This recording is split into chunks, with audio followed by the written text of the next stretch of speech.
Hello everybody, welcome to the Wine Stain. I'm Dave Serfozo, glad you could join us. It's been a while since we've seen you, and let's just owe that to technical difficulties and a number of other issues, but we plan on moving forward. We'll have a show for you every Friday. We're looking at some other shows that would pop up from time to time, and we want to make Booze TV the kind of place you can come to at almost any time during the week and see some new episode with some new information, and most importantly that you have a lot of fun doing it. Tonight what we're going to do is cover a couple of wines from the Mendocino Wine Company up in Ukiah. The Mendocino Wine Company, a fairly recent company, 2004. It was created when a gentleman named Paul Dolan got together with the Thornhill family, and they found that they both had very similar ideals as far as how they wanted to create their wines, and with that they started creating various brands. I believe there's 5 or 6 different ones now, and including Parducci, which they purchased, which was the oldest winery in Mendocino.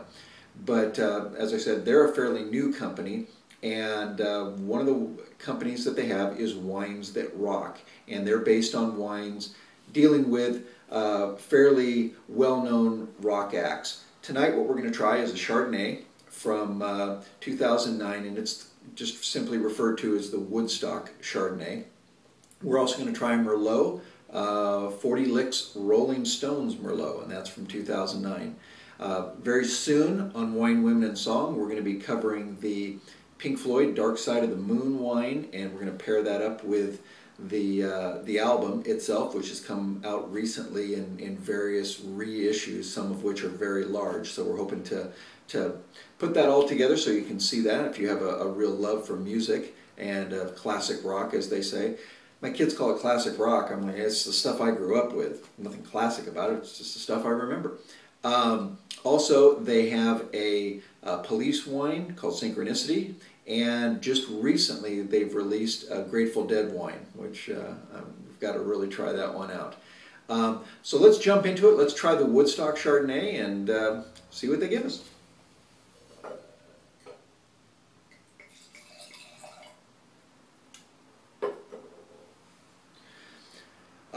Both of these wines, someone critiqued me or commented to me recently that I wasn't talking about the alcohol content in the wines.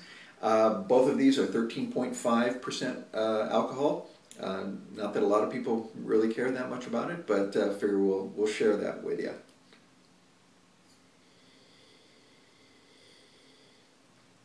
A lot of fairly common characteristics of a Chardonnay, a California Chardonnay.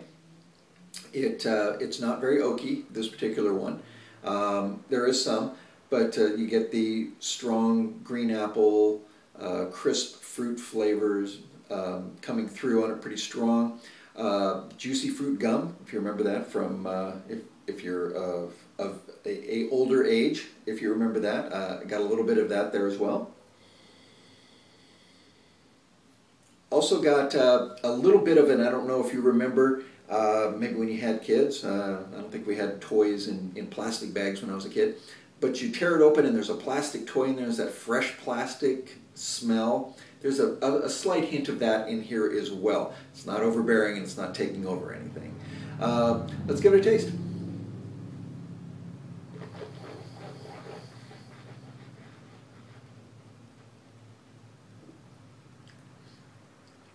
That's a good wine. I like this. It's well balanced. Acidity is very nice, and slight little bit of alcohol here and there, just kind of on you as I was drinking it, or swishing it around. But not bad at all. But the strongest flavors I got right off the bat were bananas and pears. And the banana is fairly strong, and it's also accompanied by some a little bit lighter sort of tropical fruit flavors, very slight pineapple, kind of a guava sort of thing going on there. But it's very nice. There is but the bulk of it is the banana and pear tastes, and the banana gives it just that little bit of creaminess that you don't necessarily get, and it's not the oaky flavor. It's something a little bit unique. I like this wine. It's a very unique wine, a wine that I think if you served at a party would get people's attention. I would drink this with a meal, and I'd drink it by itself.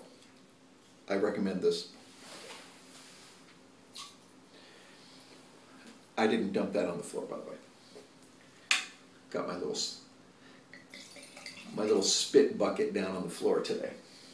I didn't want to cover up my wine snob sign here. There we go. Put it on camera there for you so you can see it. All right, this is the 40 Licks Merlot from Wines That Rock. So we're going to give that a shot.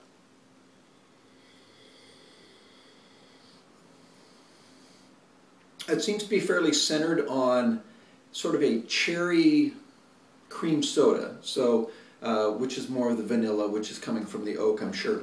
Not sure what else we're getting.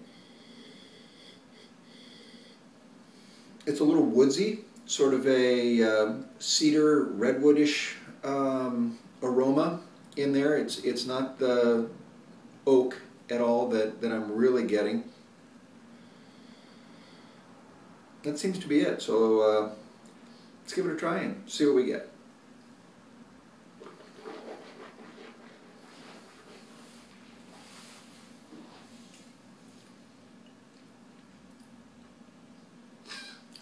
That's a nice wine as well. The cherry is still there, although it seems to be a little more tart at this point. Getting a little bit into the Pinot Noir range, where you a lot of times get that sort of tart cherry taste, and I like it. It's interesting. There's a little bit of strawberry there. It has a very long finish.